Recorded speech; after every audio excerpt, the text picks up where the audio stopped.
11:44, regresamos con más de Noticias Globovisión Internacionales. Abordamos a fondo la situación que se ha vivido esta semana en el Medio Oriente con una mega operación militar de Israel en territorio palestino, lo que ha dejado, por supuesto, opiniones divididas en torno a lo que se vive en esta región del mundo y el conflicto histórico entre israelíes y palestinos. Nos conectamos con Manuel Alejandro Rairán, es nuestro invitado esta mañana, profesor de la Universidad Externado de Colombia y analista internacional. Buenos días, estimado. Muy buenos días, José Enrique, y un cordial saludo a toda la teleaudiencia de Globovisión. Muchas gracias por acompañarnos. Estimado, ¿cómo usted valora esta apuesta de Israel esta semana de entrar al territorio palestino de Cisjordania, exactamente a la ciudad de Jenin, que dice que es un foco de terrorismo para su seguridad? Y además, ¿cómo se valorían estas dos posiciones? Por una parte, Israel dice que busca protegerse de grupos armados que buscan también eliminar al Estado de Israel, y por la otra está lo que es la vertiente de los palestinos, que dicen que reciben ataques constantes y que esto imposibilita la paz entre ambos. ¿Cómo se viene a reconfigurar ahora la situación y el conflicto, que es comparado además con la segunda intifada entre el 2000 y 2005, ahora que estamos con estas situaciones que se ven? José Enrique, yo creo que esta situación de la ocupación israelí a territorio palestino es una de las más graves del sistema internacional. Es una ocupación que, digamos, las instituciones internacionales no han podido hacer que Israel cumpla. Hoy Israel tiene 26 resoluciones de Naciones Unidas incumplidas y, como se ha mencionado en varias ocasiones, la Franja de Gaza termina siendo la cárcel abierta más grande del mundo, al aire libre. Realmente esto es preocupante porque es un Estado que no cumple ningún acuerdo, ninguna resolución de Naciones Unidas, que además calla, digamos, como en un silencio occidente también frente a estas situaciones.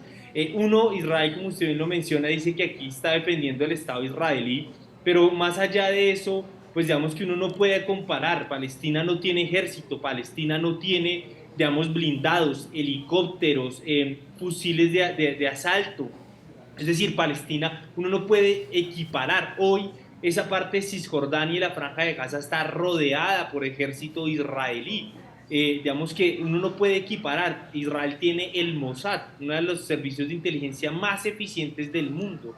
Tiene una industria armamentística de las más avanzadas y que le compiten a la de Estados Unidos o Alemania, que son también una de las principales industrias armamentísticas. Entonces, uno no puede equiparar, digamos, que lo que ha hecho Israel, de cual, digamos, que lo de estas últimas 44 horas de ocupación armada, hostil, violenta de Israel sobre el pueblo palestino, pues dejó 12 palestinos, entre ellos 3 menores de edad. Hay denuncias de organizaciones internacionales de cómo el ejército israelí captura menores de edad, los meten en prisión sin un debido proceso, y digamos que las cifras, pues digamos que son contundentes. La cantidad de muertos palestinos versus a los muertos militares o civiles israelíes no es equiparable. Entonces creo que esto es una situación en donde me permitirá y, digamos, me excusará también un poco de la hipocresía de la comunidad internacional, en donde se ha dejado por años a la población palestina completamente desprotegida. Es preocupante, como usted lo decía, esto se parece a una segunda intifada, y pues digamos que evidenciamos que nuevamente Israel incumple los acuerdos del derecho internacional público cuando se refiere a potencias ocupantes. Hoy Israel es un país ocupante, un territorio, y ha incumplido el reglamento de la Haya de 1907, específicamente los artículos 42 al 56 y el cuarto convenio de Ginebra, que también pues prohíbe, por ejemplo, el traslado de personas de su territorio. La propiedad no puede ser confiscada, el pillaje o el allanamiento sin autorización es prohibido. Bueno, infinidad de elementos dentro del derecho internacional público que Israel no cumple y que realmente pues queda en silencio también frente a la comunidad internacional.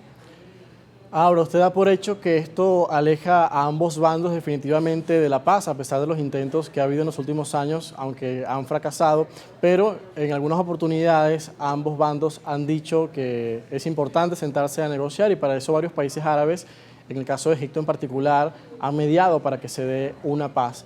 ¿Qué punto de inflexión marcaría esto para que genere una alarma internacional y se muestre nuevamente la importancia de mediar en este conflicto? Sí, y es un buen punto que usted plantea, José Enrique, porque creo que esto es un punto de ¿Ah? inflexión. Creo que esto es un punto de inflexión importante. Hay otro que va un poco atrás, es lo que hizo el expresidente Donald Trump con ese supuesto acuerdo de paz, que en última le justificó y le dio el aval para que estos ejércitos israelíes llegaran a atacar a la población palestina como lo ha hecho sistemáticamente. Pero lo grave acá incluso lo que hizo Trump fue convertir Jerusalén como la capital de Israel, cuando incluso en las resoluciones de Naciones Unidas desde 1945 y 47 se había mencionado que Jerusalén era un territorio internacional, luego ni era palestino ni era israelí. En ese sentido, creo que el primer punto de inflexión grave fue el que hizo el expresidente Donald Trump con ese supuesto acuerdo de paz que nunca incluyó a los árabes palestinos, y este segundo, porque realmente las imágenes y lo que se ha reportado, pues es decir, no existe ningún límite.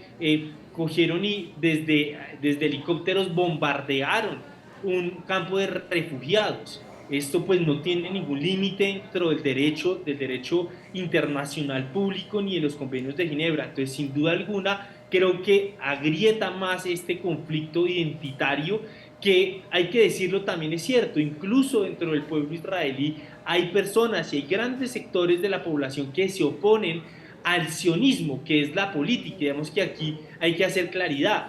Aquí no, la política de los palestinos no es en contra de la existencia de Israel, sino es la existencia de la política sionista, cuya política apunta a la eliminación como tal y ve al pueblo palestino como enemigo.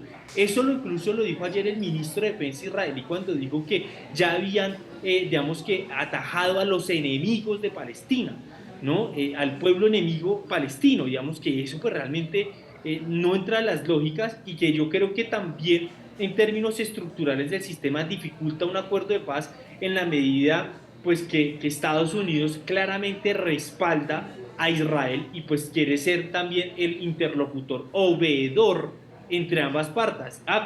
Eso pues es imposible, usted no puede negociar, ser veedor o ser una persona que permita esa negociación inclinada a una de las partes. Eso es imposible, y creo yo Sí. que esto, pues sin lugar a dudas, fracciona estos intentos de acuerdos de negociación. Es lo que expone nuestro invitado Manuel Alejandro Rayran, a quien le damos las gracias por acompañarnos estos minutos de Noticias Globovisión Internacionales. A usted, José Enrique, y un grato saludo a todos los televidentes de Globovisión.